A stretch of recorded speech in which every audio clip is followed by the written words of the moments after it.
Welcome back to the channel. So we've got another 2023 M2. I do apologize for any wind noise coming through. It is getting quite breezy up here in downtown Mountain View. But this is the G87 chassis. It is in Zandvoort blue. Hopefully I pronounced that right. Probably not, but it is what it is. So this is our first spec'd for store inventory M2. Let's go over. It is fairly well equipped. So, up front we have the lighting package and the shadowline package.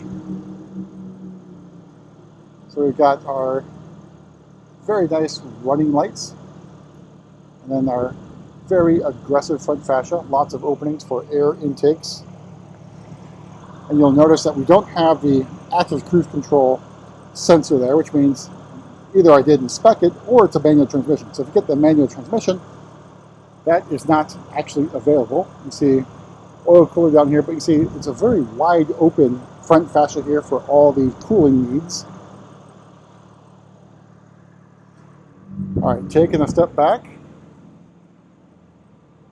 Pause right here for that 3/4 view. Fantastic looking car in my opinion. All right, so over on the side we have the style 930M, which are essentially the 825Ms, although they are not forged wheels like they are on the M3, M4. But same design, just different highlights in terms of bicolor, or bicolorness, if you leave it that way. So red M compound brake calipers and the Michelin Pilot Sport 4S tires, so a win in the tire lottery. Take a step back and take in lovely shade of blue. Not in sunlight right now, but very, quite overcast, but partly cloudy essentially here in downtown Mountain View. So out back we have our gurney flap or lip spoiler here in the back in body color. M2 badging in chrome. And the shadowline package also gets you blacked out exhaust tips. And sun's coming out a little bit more here, so you get a little bit more of Zandvoort blue. It does, at least from what I've seen, change colors a bit. It is a non-metallic paint, but it definitely has different hues to it, sort of like Sao Paulo yellow does on the M3, M4, and of course down the X3M and X4M. There's that lovely side profile.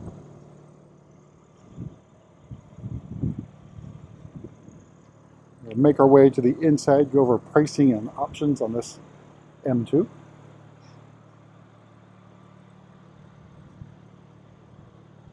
Our mirror caps in body color and M-style mirror caps, not quite fistable.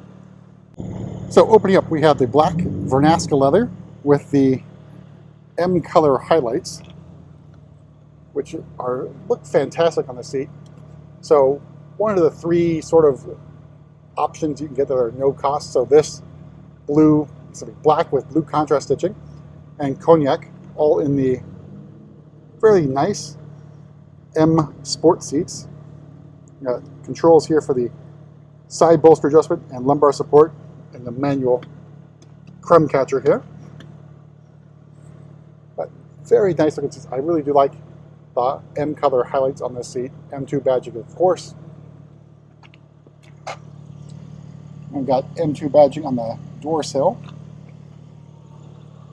And then we've got our tricolor M illuminated lighting here, standard on the M2.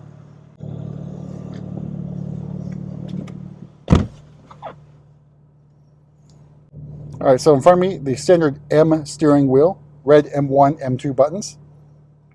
Then you got the carbon fiber interior trim on the inlay here, but since it is a manual transmission, don't have the shift pedals, but you don't save any money on that option. We've got M stitching on the steering wheel. In front of me, iDrive 8 in the M mode Sport.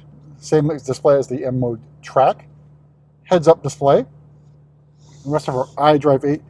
Now, iDrive 8.5 will not show up on the M2 as far as I know. It doesn't have the correct head unit, and 8.5 in the M version of iDrive doesn't have the quick select. So it basically looks exactly the same as this. And the change down here is in the climate menu stuff that you see in 8.5. More carbon fiber trim here over the decently sized, or for the often inadequate sized, cup holders in BMWs. The 6-speed manual transmission and a different layout, and nice touch here with the M stitching on the boot of the gear selector. So different layout here for the controls. So parking assist is down, it's going to be up here, and then your DSC buttons down here. Again, these don't do anything, basically just pop up a menu. So a hotkey scenario here. iDrive controller is shifted down here rather than up next to the gear selector in the automatic transmission. 6-speed manual. All right, so starting price, the M2 Coupe for 2020. Oh, this is a 2024. My bad. $63,200. Zandvoort blue included. It is non-metallic. The upholstery is also included. $300 for the shadow lighting package for another $650. $800 for the carbon fiber trim, and $2,600 for the carbon fiber roof. Make sure to highlight that as well. $200 for the parking assistant, $1,100 for the heads-up display. All told, MSRP of $69,845. So I didn't realize it was a 24, but again, it does not have iDrive 8.5 that is on the X5 and above in X vehicles, and then M3, M4 won't get it either. It doesn't have the correct head unit. Probably have to wait for the LCI for the 4 Series for it to show up in the M4 at least. We'll have to wait and see what happens with the M3 and, of course, the 3 Series and the regular 2 Series. All right, we'll hop in the back seat and take a look at the very lovely seat belts there with the M stitching. And of course, just room for 2 passengers in the rear seats. So here's your view of the cockpit from the back seat. So there's no climate control in the back seat of the M2. Also no USB-C ports for your unfortunate rear passengers. And then we've got decent amount of leg room and knee room.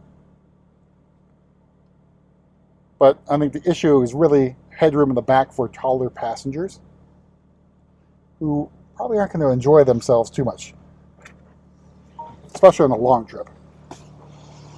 So here's the carbon fiber roof. So first time on the M2, not counting the M2 CS, which it came standard on, there was an option to have this as a port installed accessory at one point in time for the M2 Comp. I did not see any of those happen. I tried to get it on one a while ago, and it was no longer offered. Take a look at the boot. So again, I think a decent sized trunk. Of course, you can fold down those rear seats using those levers right there. All right, we'll make our way to the front, pop the hood, take a gander at the S58.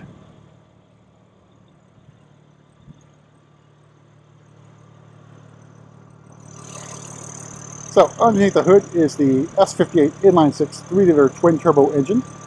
So in this, guys, it's 453 horsepower, 406 torques. It's the same whether or not you get the manual or automatic transmission. But a really good engine.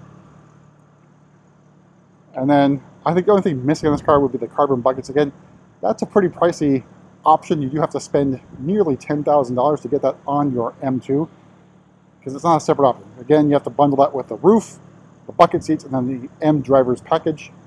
We do have one on the way, but none of our customers have opted for the carbon bucket seats. But they do look fantastic. They feel really good. They keep you nice and snug. Well, that's it for a quick tour around another M2, and we'll see you at the next video.